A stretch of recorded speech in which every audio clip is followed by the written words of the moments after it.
Bom, pessoal, essa semana nós vamos retomar, os conceitos, de solução, saturação e solubilidade, O que uma coisa tem a ver com outra aí. Então, em ciências, a gente escolhe uma porção do universo para trabalhar. E essa porção do universo a gente chama de sistema. Então, o meu sistema vai ser estudar o planeta Terra, vai ser estudar o sistema solar, vai ser estudar a água que está dentro de um copo, vai ser estudar a solução que está dentro de um copo. Então, é uma delimitação do que eu quero estudar. Cada um dos aspectos visuais que um sistema tem, a gente chama de fase.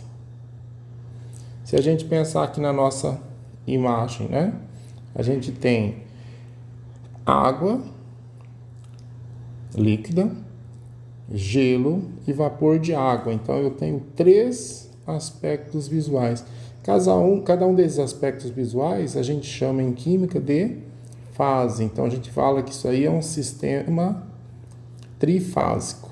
Na realidade é um sistema que ele não é homogêneo, porque ele apresenta 3 regiões diferentes, Então a gente chama esse sistema de mistura heterogênea. Então a gente chama ele de mistura heterogênea.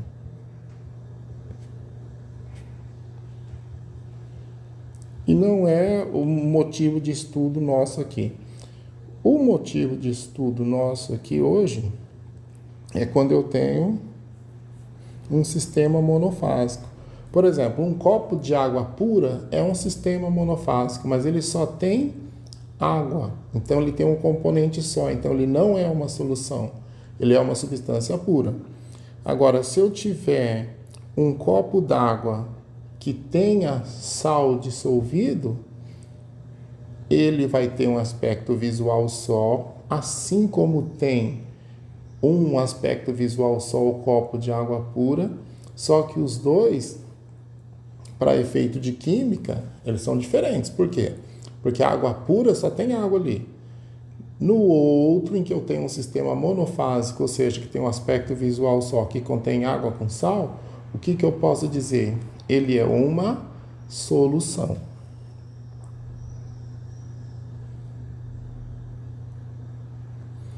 Já se eu tiver um sistema que tem óleo e água, eu não posso chamar de solução, também vai ser uma mistura heterogênea. Por quê? Porque eu tenho 2 aspectos visuais. Cada um dos componentes que entrou aí na composição do sistema continua com seu próprio aspecto visual. Então ele é um sistema bifásico. O que são as soluções? Primeiramente, as soluções são sistemas homogêneos, ou seja, tem as mesmas características em qualquer lugar que eu faça a observação, onde um solvente dissolve um ou mais solutos, originando uma solução, que é uma mistura homogênea, é uma mistura onde eu não tenho diferentes aspectos visuais, eu tenho um aspecto visual só. Em uma mistura homogênea, cada um dos componentes deixa seu próprio aspecto visual para assumirem um aspecto visual único, aquele aspecto que tem a solução. Como que é isso? Se a gente olhar o exemplo que tem aqui embaixo, de solução do NaCl em água. O sal tem seu aspecto de um pó branco, a água tem o seu aspecto líquido, translúcido, cristalino, mas ambos vão assumir um aspecto visual único quando o sal estiver dissolvido na água. Então, o que a gente pode dizer? O sal dissolvido na água, ele é uma solução. Se eu olhar em qualquer ponto desse sistema, sempre vão apresentar as mesmas características, que é uma exigência para eu chamar o sistema de homogêneo. Então, o que a gente pode dizer? As soluções são sistemas homogêneos contendo 2 ou mais componentes. Ou seja, eu tenho que ter pelo menos 2 componentes, um dissolvendo o outro. Onde eu tiver um componente só, vai ser uma substância pura. Só que a capacidade do solvente em dissolver o soluto ela é limitada. Por exemplo, na temperatura de 20 graus, eu consigo dissolver em 100 gramas de água 36 gramas de sal de cozinha NaCl. Então, uma solução onde cada 100 gramas de água possuam 36 gramas de NaCl, eu posso dizer que a solubilidade não vai acontecer ali mais. Por quê? Porque toda a capacidade da água em dissolver o NaCl foi consumida. Então, a gente fala que essa solução é uma solução saturada. Então, o que é uma solução saturada? É aquela solução onde eu consumi exatamente a quantidade de soluto que eu conseguiria dissolver naquela quantidade de solvente. Não coloquei nem menos e nem mais. Se eu colocasse mais, como a solução já não conseguiria dissolver mais soluto, ele iria para o fundo, ficaria sem dissolver. Então, a característica da solução saturada é que se eu colocar qualquer quantidade a mais de soluto, ele vai para o fundo. E aí, se 100 gramas de água conseguem dissolver 36 gramas do sal, a gente pode extrapolar isso aí para outras quantidades, menores ou maiores. Por exemplo, aqui, ó, se 100 dissolvem 36, 200 vão dissolver 72, 300 vão dissolver 108. E em cada uma dessas soluções, cada 100 gramas de água tem 36 do NaCl, ou seja, são soluções saturadas. E se eu ultrapasso essa quantidade que o solvente consegue dissolver do soluto, parte do que eu adicionar vai para o fundo do recipiente. E eu passo então a ter uma solução saturada com corpo de fundo. O que acontece? Se cada 100 gramas de água consegue dissolver 36 gramas do sal, se eu colocar 37 em 100, 36 vão dissolver e 1 grama vai lá para o fundo. Então, eu já não tenho uma solução saturada. A solução saturou e ainda eu coloquei um tanto que foi para o fundo. Eu tenho uma solução saturada com corpo de fundo. Então, aqui tem um exemplo. Já que 100 gramas de água conseguem dissolver 36 do NaCl, se eu colocar 40, 36 dissolve e 4 gramas do NaCl vão para o fundo, formando uma coisa que a gente chama de corpo de fundo. E se eu passar para outra quantidade, 200 gramas de água consegue dissolver quanto do NaCl? 72. Então, se eu colocar 80 gramas de NaCl, 72 dissolve, 8 gramas ficam no fundo. Eu vou ter uma solução saturada com corpo de fundo. Se eu colocar 300 gramas de água, 300 gramas de água eu consigo dissolver 36 mais 36 mais 36 do NaCl, vai dar o quê? 108 gramas. Se eu coloquei 120, 12 vão ficar no fundo e eu também vou ter uma solução saturada com corpo de fundo.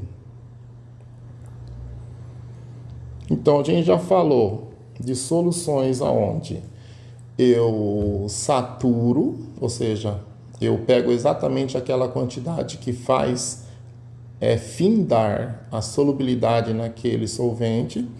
E eu falei de soluções onde a gente ultrapassa essa quantidade, então o excesso ele vai virar um corpo lá no fundo, e por isso a gente chama solução saturada com corpo de fundo.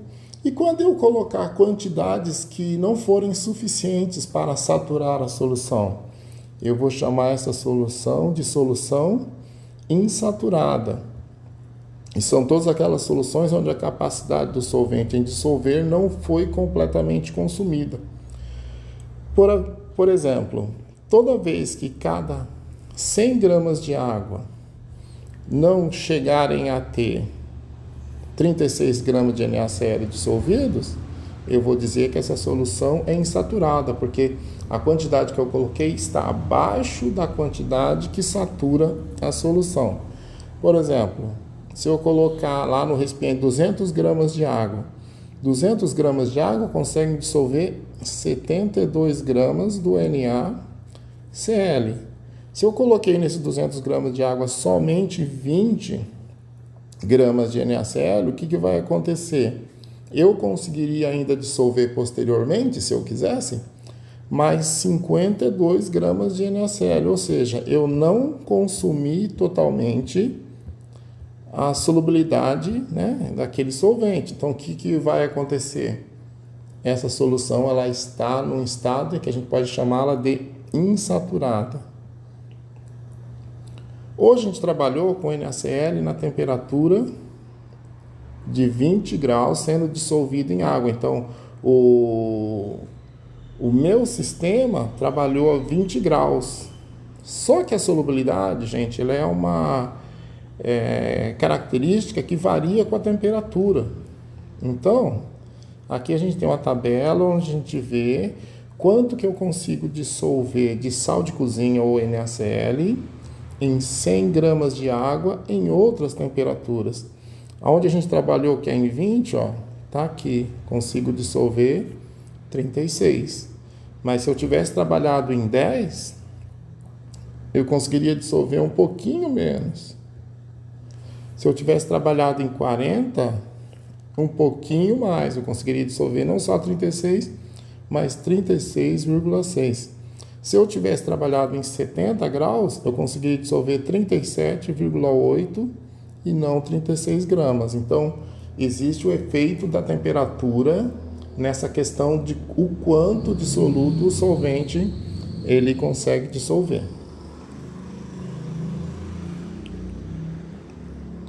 Esses dados, eles podem, de solubilidade em 100 gramas de água, né? Eles podem aparecer em tabelas, como a gente viu ali atrás, ou pode aparecer aqui em gráficos. E a gente nota aqui, ó, essa é a curva por NaCl.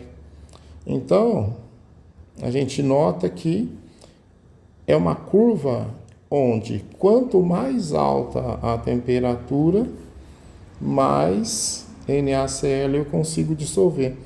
Quando a solubilidade tem esse comportamento, a gente fala assim, que é uma solubilidade crescente com a temperatura. Por quê? Conforme a temperatura sobe, a solubilidade do solvente, do soluto naquele solvente, desculpe, né? Ela aumenta junto. Existem substâncias, como é aqui o sulfato de cério, que vão apresentar comportamento ao contrário. Conforme a temperatura sobe, a solubilidade dele está diminuindo. Então, são sistemas onde a solubilidade é decrescente. Conforme a temperatura sobe, a solubilidade daquele soluto naquele solvente, ela vai diminuir, tá? Então, as substâncias apresentam diferentes comportamentos nesse sentido. Como também, mesmo quando eu comparo substâncias que têm solubilidade crescente com a temperatura, mesmo entre elas, o comportamento se diferencia. Veja só, se a gente considera o KNO3, ele tem um aumento de solubilidade mais intenso com o aumento da temperatura. Quando o aumento da solubilidade com a temperatura para o NaCl é bem mais discreto do que é para o KNO3. Então, isso aí demonstra o que para a gente? Que cada substância apresenta um comportamento diferente no tocante à temperatura. Isso aí é bastante lógico, por quê? Porque a solubilidade, ela é uma característica que ajuda a identificar as substâncias. Então, a gente considera a solubilidade como uma característica específica, uma propriedade específica, e junto com densidade e temperaturas de fusão e de ebulição, elas vão ser características que ajudam a identificar as substâncias, tá? Então, vamos parar por aqui nesse vídeo. Então, no próximo vídeo a gente vai fazer exercícios sobre essas situações que a gente acabou de falar aí, tá ok?